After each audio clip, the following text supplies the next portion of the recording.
Olá, mulheres que estão aí na busca por uma posição executiva, por todos os benefícios que uma posição executiva traz para a nossa vida, que é mais poder, que é poder participar aí das decisões estratégicas, que é poder influenciar a empresa, a forma de atuação da empresa de dentro, né, estando ali mais próxima do poder e realmente, né, das decisões estratégicas, que também, obviamente, né, quer a melhor remuneração, uma remuneração que te permita aí viajar, que te permita comprar coisas que você tem o sonho de ter e que realmente com uma remuneração menor você não pode ter, de ter o patrimônio, de conquistar um patrimônio, mais segurança na vida,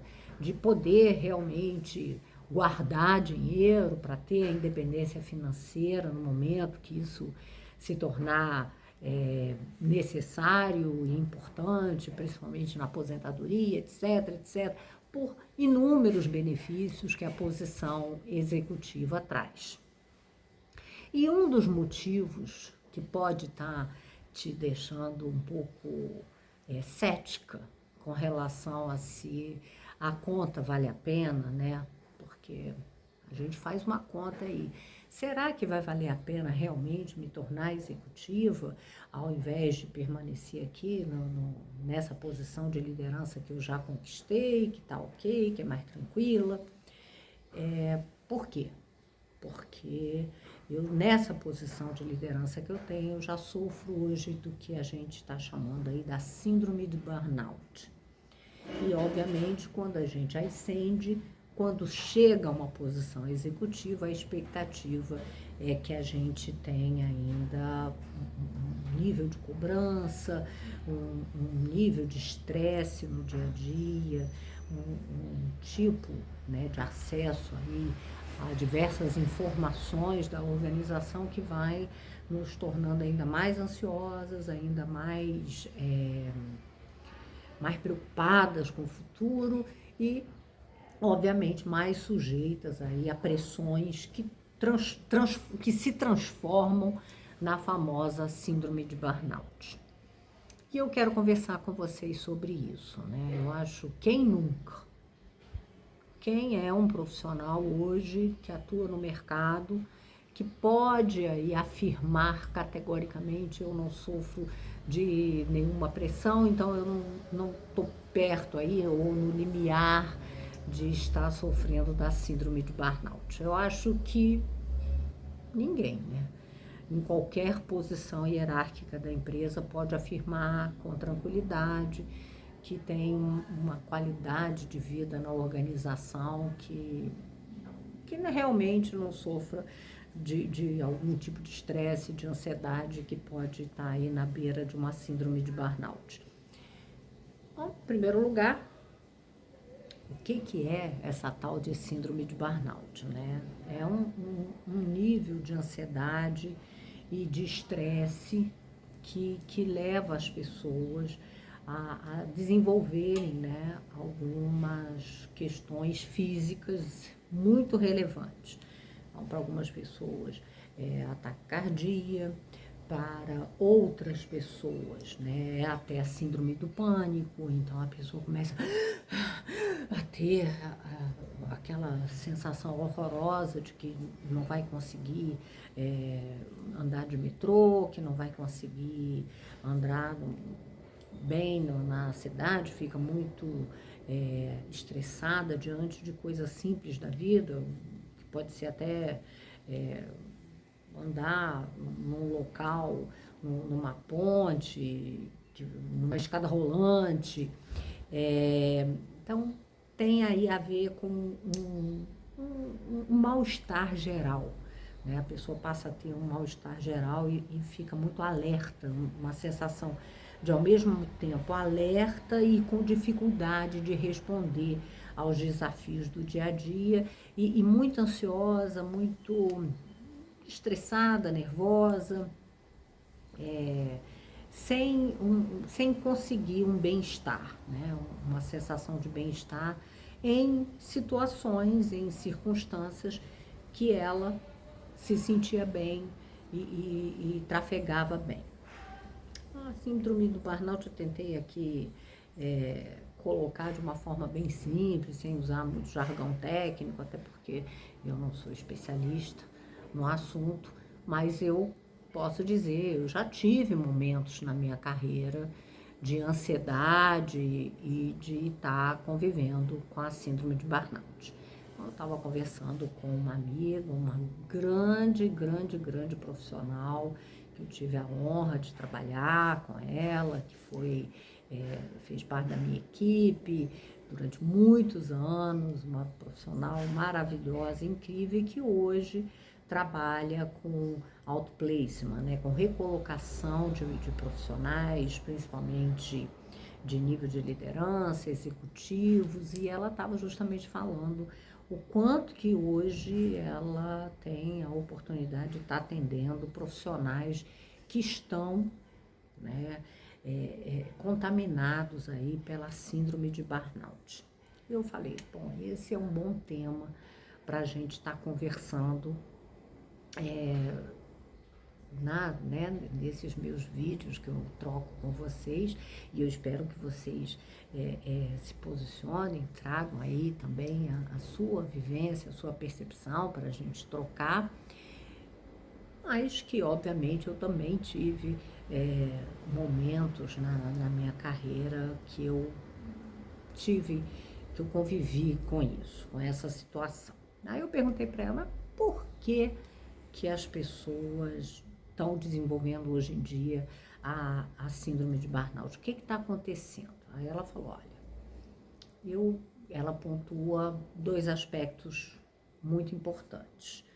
O primeiro, as lideranças, o tipo de liderança que a pessoa tem, que é líderes pouco qualificados para ser líderes, que geram aí um nível de cobrança que não é razoável, que não é profissional e que a gente tecnicamente pode chamar como microgerenciamento, que não deixa o profissional respirar e dar a resposta necessária. Então, seria uma parte disso. E uma outra parte, ela pontuou que pode estar aí associado também a uma cobrança das empresas, né? Um nível de cobrança dentro das empresas, de modo geral, que não é razoável. Então, além da própria liderança, ainda teria aí questões dentro das próprias organizações, da forma como as organizações estão hoje compartimentadas, que geram um nível de cobrança aquém, excesso de trabalho, que estaria aí associado a um excesso, um volume de trabalho além da conta. Então vamos conversar sobre isso especificamente nos 2 casos. Com relação, né, à liderança, eu já tive essa oportunidade também de sofrer aí de um nível de estresse que é além da conta por causa de liderança. E no meu caso especificamente, graças a Deus, não era por microgerenciamento, porque eu acho que com microgerenciamento eu não ia conseguir dar conta, porque eu realmente tenho muita dificuldade de ter uma pessoa aqui pendurada atrás de mim, me cobrando, me pedindo coisas e acompanhando o que eu estou fazendo. Isso realmente me gera uma reação muito ruim da minha parte, né? Então, eu provavelmente tenho menos resistência para lidar, porque eu acho que cada um tem menos resistência para lidar com um tipo de liderança que não está ok.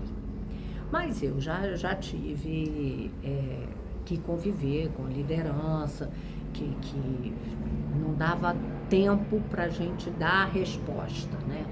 Então, que ficava, vamos, querendo que a gente fizesse uma determinada tarefa num tempo que não é viável, né? Que a gente precisa de um tempo aí para levar a informação, para entender o dado, né? E aí poder dar a resposta se sim ou não, conforme a liderança queria. Então isso realmente eu já vivi e é muito difícil, realmente eu entendo quando os profissionais dizem: poxa, isso me tira do sério, não tem nenhuma consciência do tempo, faz uma cobrança além do viável, né? Além do possível. E, na verdade, quem tem que administrar a ansiedade é a liderança, né? Porque tem que saber que tem que dar um tempo. Então, a forma de lidar com essa liderança que não dá o tempo, pelo menos no meu caso, uma amiga que trabalhava comigo, que também estava lá tentando administrar, a gente estava fazendo esse trabalho em conjunto, porque as minhas informações alimentavam as dela, então a gente tinha que trocar muito, conseguir ignorar. Conseguir ignorar a liderança foi a forma como a gente conseguiu lidar com a situação, gerar os resultados, fazer o trabalho e entregar o que ele precisava, o que ele queria, né, para poder tomar a decisão. A minha recomendação é: ignora um pouco. Vai ser difícil, eu sei que é difícil. A minha vontade era levantar, pegar minha bolsa e ir embora e deixar, já que, né, não estava ok, deixar ele resolver sozinho. Mas ela me segurou, literalmente me segurou, falou: senta aí, faz aí a tua parte que nós vamos conseguir. E a gente conseguiu no final. Então, ignorar essas manifestações irracionais, porque beira a irracionalidade, é a única forma de você responder aí a uma situação que está além do necessário e do aceitável. Mas eu também tive que conviver com liderança que não tinha um total equilíbrio emocional para lidar com as diversas pressões, porque em todos os níveis tem pressão, gente. A gente tem pressão. Quando você é líder, você pressiona os seus colaboradores, pressiona, principalmente quando é uma estrutura mais administrativa, os seus analistas, para que os analistas, né, consigam dar vazão aí às necessidades da empresa. Muitas vezes as necessidades não são muito claras e você precisa de um feedback desse analista para poder esclarecer melhor o problema, para poder aí sim entrar no circuito e conseguir dar a resposta. Então, em todos os níveis, a gente vai sofrer níveis de pressão, né, de cima para baixo, em termos de cobrança, e pode manifestar e reagir a essa pressão de uma forma muito violenta dentro da gente mesmo, e aí desenvolver a tal da síndrome do burnout. Então, não é um resultado aí que tem a ver especificamente com o nível hierárquico que a gente ocupa na organização.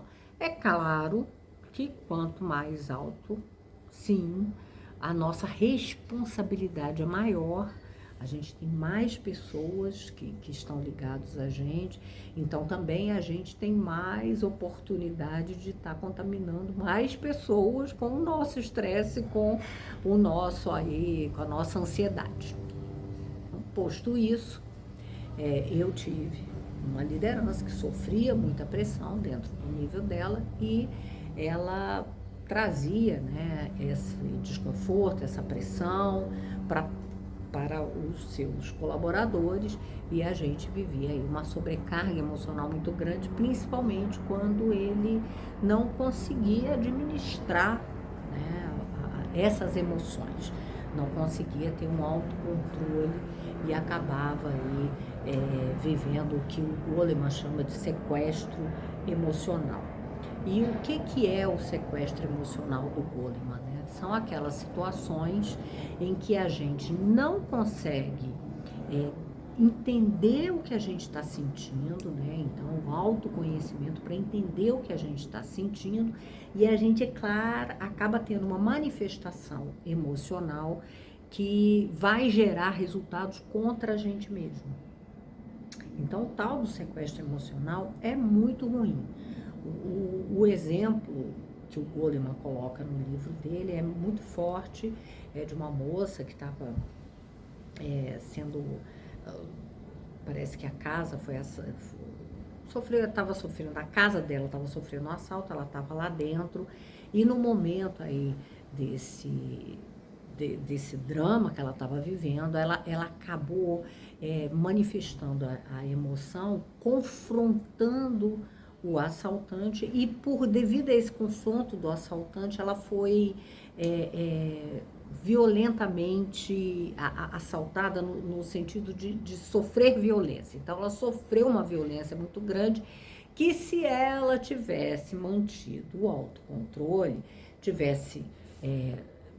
não tivesse manifestado verbalmente algumas coisas que ela falou, ela teria tido muito mais tranquilidade, vivido aquela situação com muito menos violência do que ela viveu.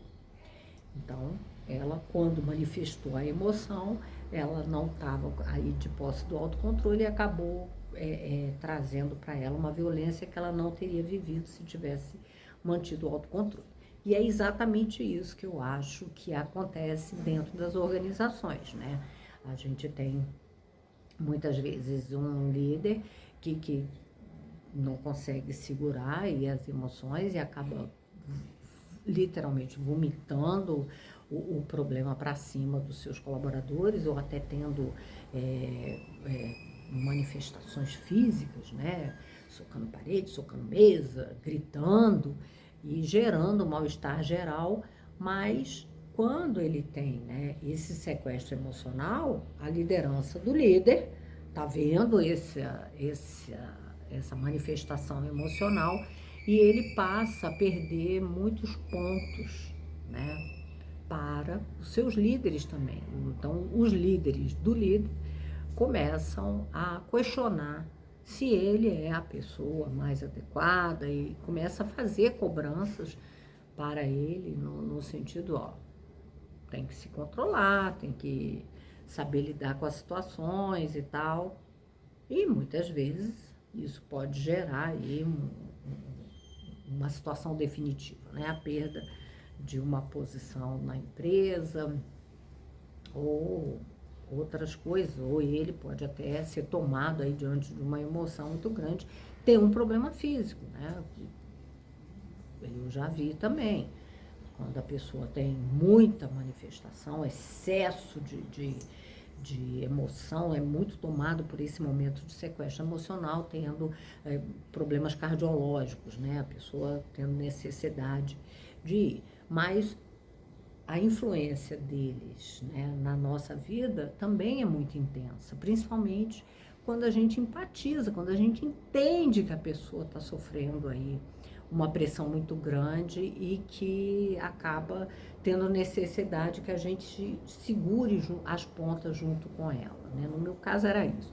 Eu achava que ele precisava que eu o ajudasse a lidar com a situação, eu segurando e aceitando essa manifestação violenta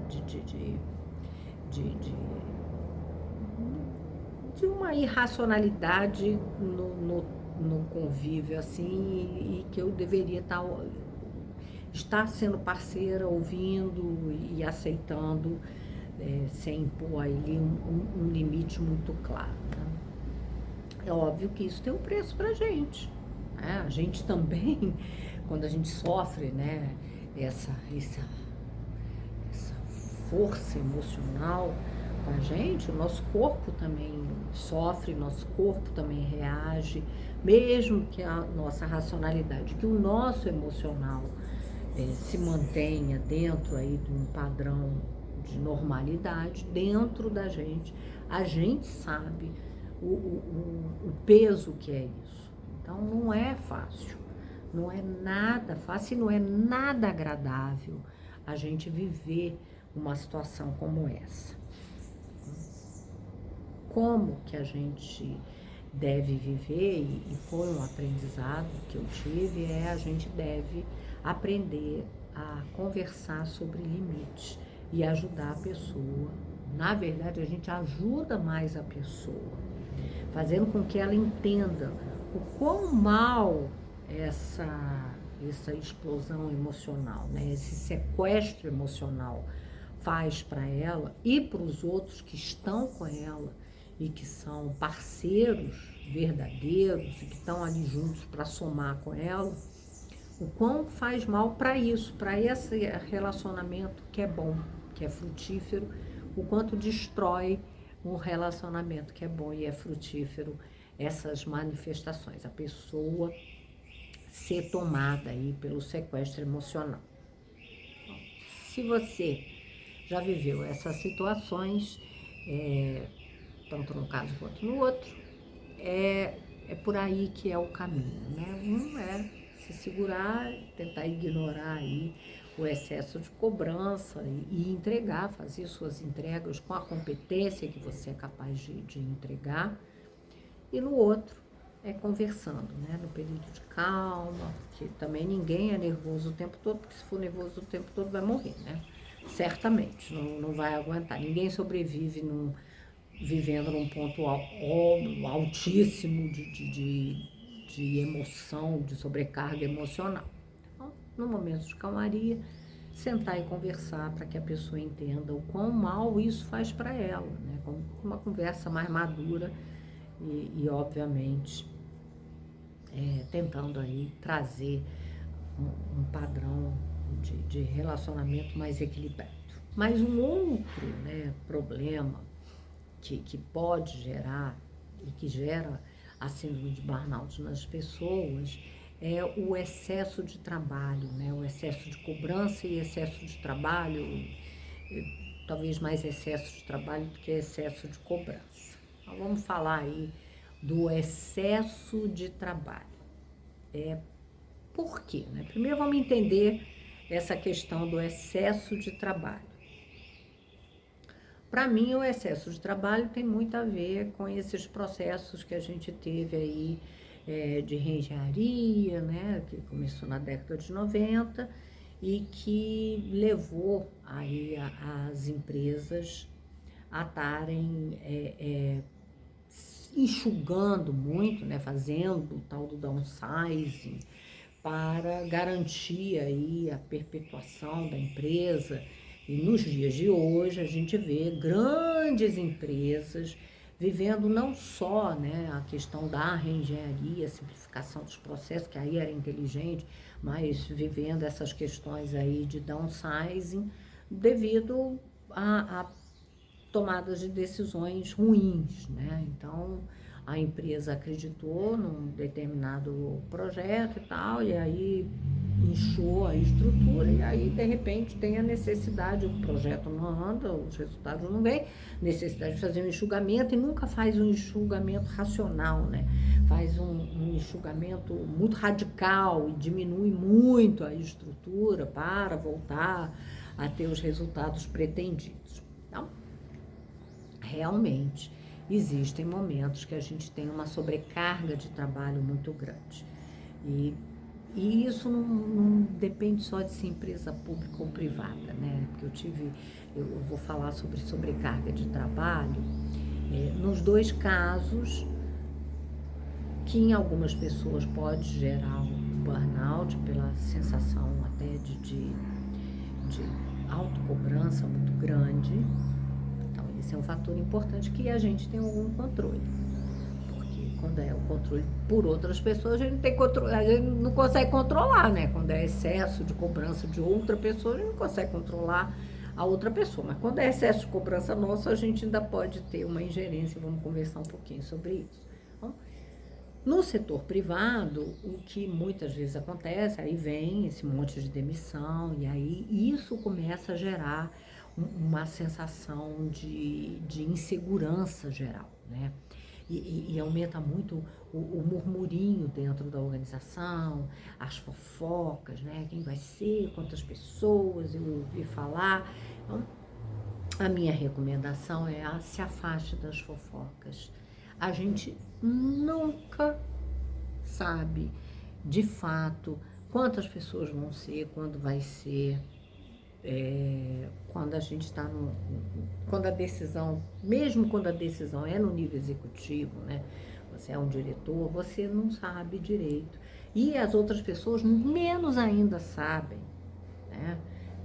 Quem vai ser, quando vai ser, como vai ser o processo. Porque isso fica num nível, assim, realmente muito restrito de pessoas. Muito restrito. Quando começa a fofocar, agora vão 50, agora vão 100, agora vai ser na área tal. É um burburinho, na maioria das vezes não é o verdadeiro, não é o que realmente vai acontecer. Quanto menos a gente souber, melhor, porque não melhora nada você tá junto dessa fofocaiada, vivendo a angústia, o estresse, né, a ansiedade de, ai meu Deus, pode ser nossa área, pode ser agora, vão ser 50, a área tem 100, então metade vai, então provavelmente eu tô lá dentro. O que isso vai te trazer de melhoria de saber? Nada. Saber com antecedência não vai melhorar a sua vida. Pelo contrário, né? Você já vai sofrer em antecipação. E depois vai sofrer no momento, e já vem no estresse, aí na hora que vem o momento, aí que é mais difícil lidar com o momento em si, e obviamente vai sofrer depois do momento, porque vai ter que lidar com isso. Então, afaste-se da fofocaiada, não queira saber. Quando vierem falar, você vem, tá, pois é, muito ruim e tal, mas se afasta, porque não vai te agregar valor nenhum saber. Tá, não, porque se eu souber, eu vou ter um plano B. Só se você já tem o plano B em andamento.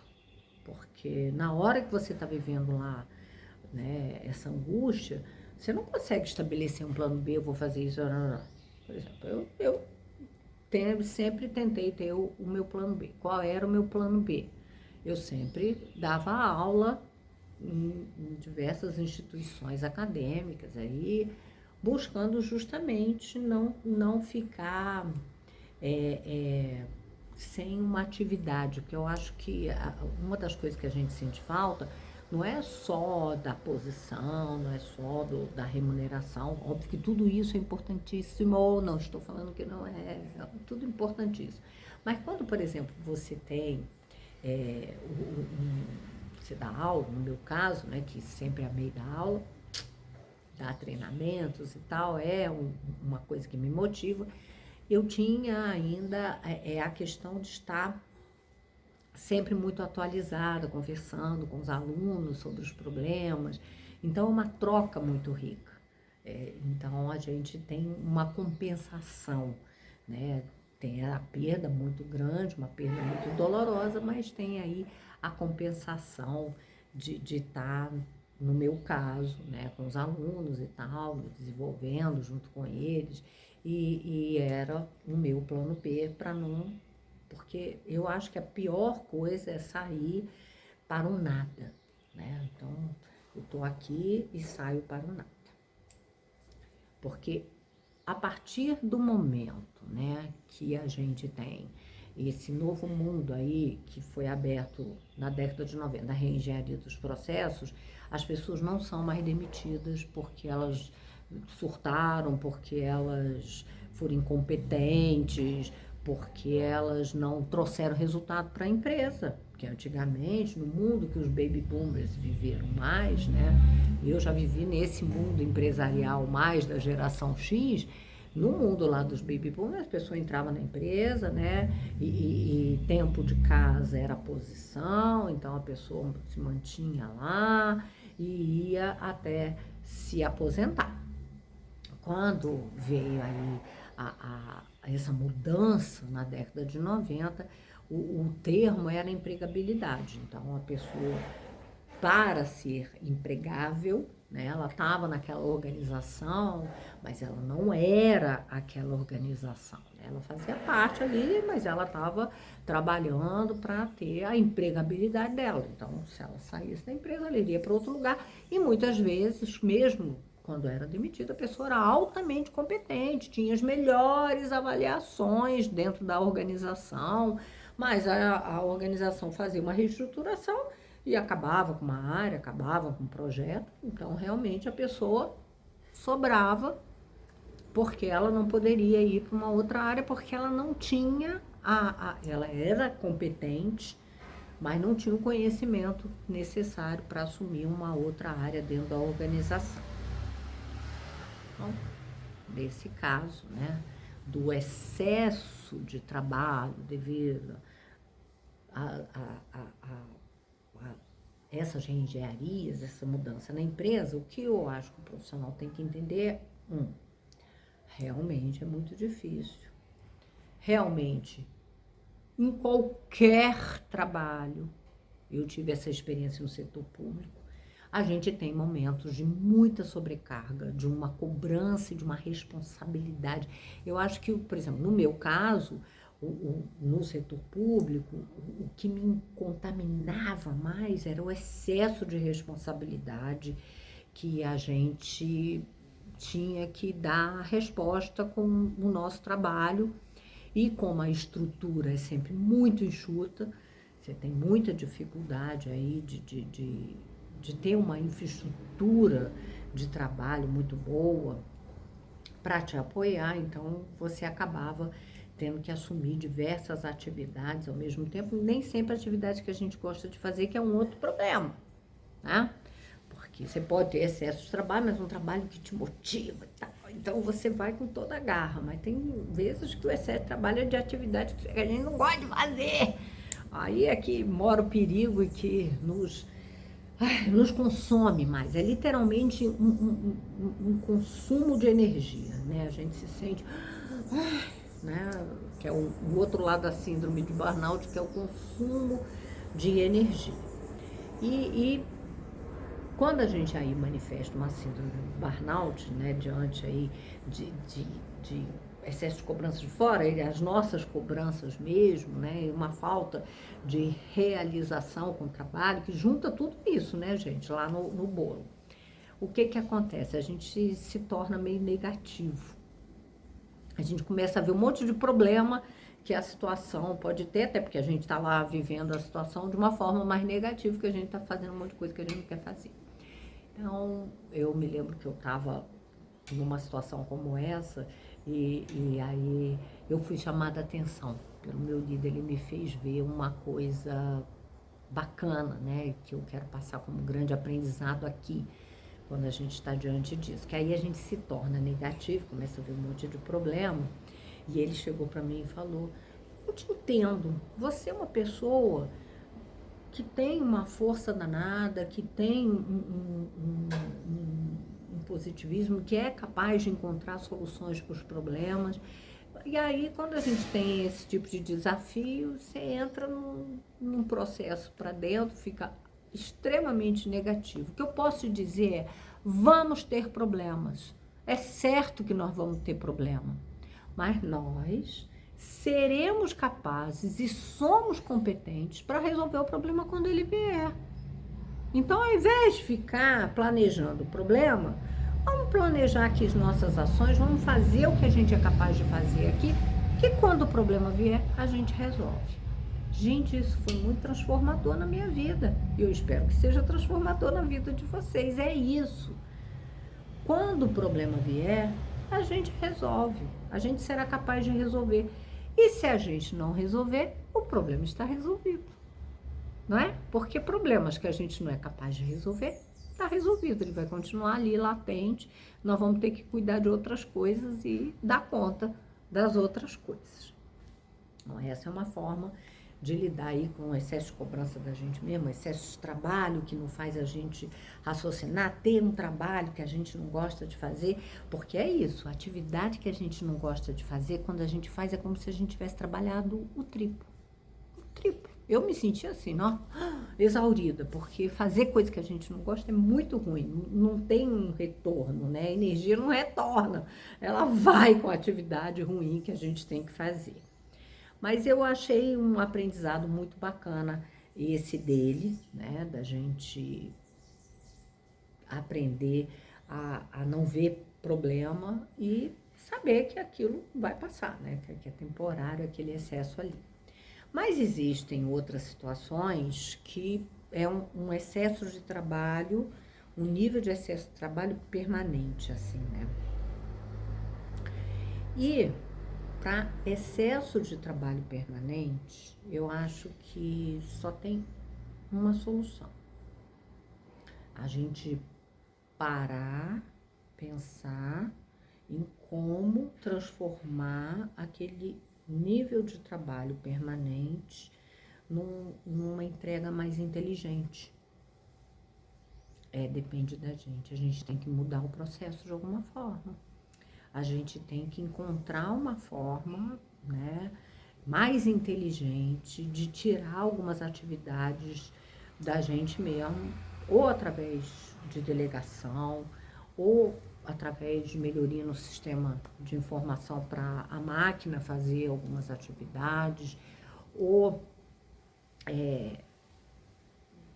simplificar o processo aí com outras áreas, né? Tentar negociar com outras áreas aí para simplificar o processo, mas botar inteligência, porque se a gente continuar sem pensar, fazendo a coisa como ela vem sem pensar, a gente vai ter realmente essa sobrecarga, que vai ser permanente, essa sobrecarga até uma hora que a gente não aguente mais. Então, só tem uma solução. Uma sobrecarga maior, que é a sobrecarga de repensar. Repensar o que a gente está fazendo, como a gente está fazendo, os resultados que a gente obtém.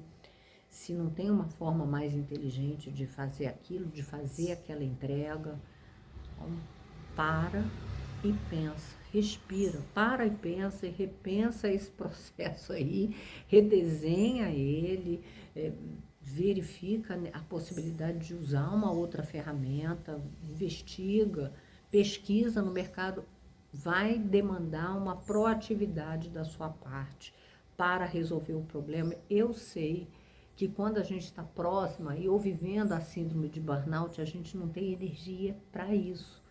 Mas você vai ter que parar, respirar e encontrar uma forma de resgatar a sua energia, o seu eu, para fazer de uma forma diferente. Fazer diferente para fazer a diferença, não só para a organização, mas principalmente por você.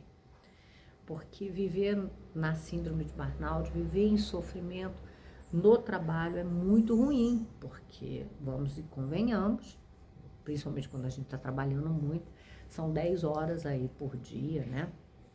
Então, a gente trabalha muitas vezes 50, 60 horas por semana e é um pique que deixa qualquer um exausto.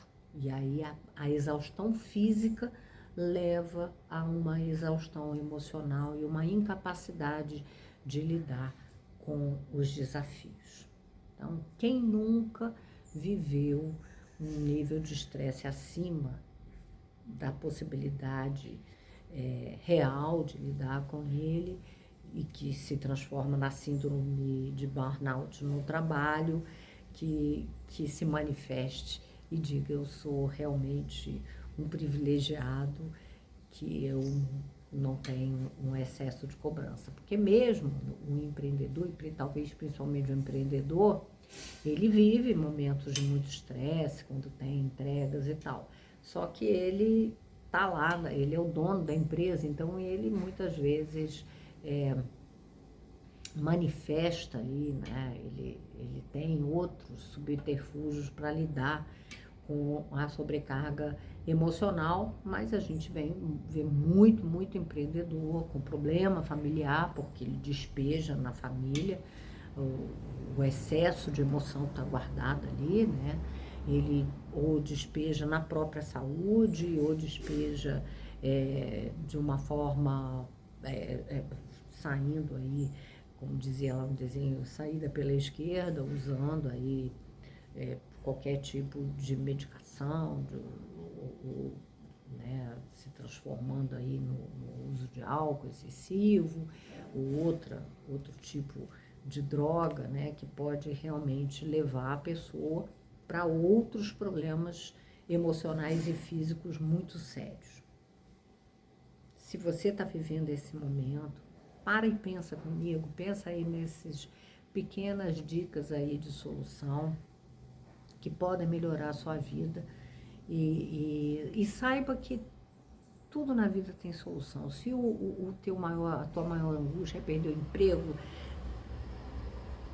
todo mundo já perdeu o emprego no mundo de hoje, como eu falei, as pessoas não são mais demitidas porque foram incompetentes ou não trouxeram o resultado para a empresa, as pessoas são demitidas porque a empresa faz reestruturação, repensa e acaba para você, tá lá no bolo da demissão, ou só você é demitido por outros motivos políticos, ou motivo que a pessoa precisa, por exemplo, trazer um familiar para a empresa, não sabe? E você é o escolhido, porque o lugarzinho está lá. Então, não se desespere. A primeira grande, né, ideia que eu posso trazer para você com relação a isso é: a gente sobrevive. Eu fui demitida da minha primeira empresa, aonde eu pensava que eu ia me aposentar nela, que ia ser lindo, eu tinha uma vida muito legal, porque mais ou menos de 2 em 2 anos eu tinha um novo desafio bacana, então eu estava em desenvolvimento, eu cresci na hierarquia da empresa, mas dentro de mim, e eu alcancei um posto bem alto, que era uma posição executiva alta na empresa, diretoria corporativa, na época na empresa isso era muito alto. Então, eu cheguei, dentro de mim vinha a pergunta: eu já cheguei aqui, para onde eu vou? Dentro dessa organização. E veio justamente na época da reengenharia, na época da empregabilidade, eu tenho que buscar uma solução de empregabilidade para mim, porque eu cheguei e daqui eu não evoluo para cima mais, né? É muito difícil evoluir para cima aqui. Eu vou ficar aqui andando de lado ou até tendo um downgrade, mesmo que não seja downgrade de salário, mas seria downgrade de desafio, e isso me incomodava. Então, quando eu fui demitida dessa empresa, dentro de mim, eu precisava sair, não tive coragem, deu me demitir, mas precisei viver todo o drama, toda a dificuldade, já que dentro de mim eu ia me aposentar lá dentro, mas tinha esse questionamento aqui dentro da minha cabeça. O que eu aprendi? Sofri muito, mas eu aprendi que a gente sobrevive, que a gente encontra formas, que a gente desenvolve aí outras competências, a gente precisa muito se agarrar à nossa humildade, de que a gente é capaz de retomar, de voltar embaixo e voltar a crescer. Foi o que aconteceu comigo. Eu voltei numa posição gerencial, dessa posição gerencial eu saí para uma outra empresa já na posição executiva de novo, e aí fui convidada para voltar, porque quando eu assumi a posição gerencial eu fiz grandes entregas nessa organização que quis me chamar de volta e me oferecer aí uma oportunidade já de novo numa posição executiva semelhante a que eu tinha perdido na minha primeira organização, que foi um grande sofrimento. E assim como eu, existem inúmeras pessoas que se reencontram, que com essa perda fazem uma análise do que realmente querem para ela. E aí sim, porque tem tempo, né? Quando está dentro desse burburinho da organização, a gente não tem tempo. Quando a pessoa aí percebe que tem tempo, a pessoa vai e realmente acaba conquistando o que sempre sonhou e é muito mais feliz, muito mais realizado. Então, pensa nisso, não tenha medo, não viva essa ansiedade, essa angústia. Se eu perder, o que vai ser? Você vai sobreviver e vai conseguir ser feliz e fazer entregas que te tragam, porque o mais importante, né, não é só trazer uma entrega que a empresa quer, é trazer entregas que nos recompensem no final. Né? A gente ficar impressionada, a gente ficar feliz, a gente se realizar com os resultados que a gente alcança com as pessoas. Né? Porque quem é líder se realiza muito com o que conquista, com a sua equipe, com as suas pessoas. Eu espero ter te ajudado e que você continue aí me acompanhando nos meus vídeos e que a gente realmente tenha mais bem viver, bem-estar e resultados para a gente e para as nossas organizações. Até o próximo!